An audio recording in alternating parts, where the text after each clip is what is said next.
Bili tayong packaging, baka maubusan tayo eh. Ayun, si Abot sa Kuya. budget.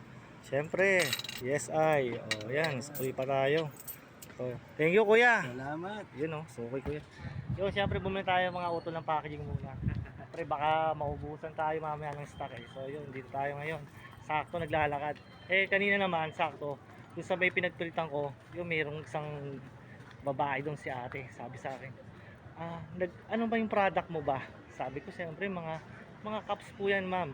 Kasi inopen ko sa kanya, pala ma'am gumagawa rin pala ako ng mga sarili ko bang daily lifestyle ba, pati mga merch.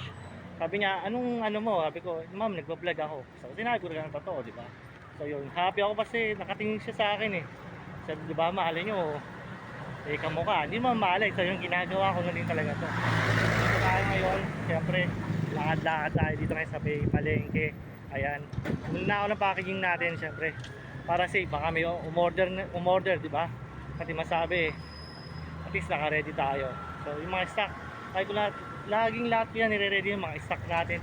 Hindi mawawala yan mga boss, mga utol yung napakainam.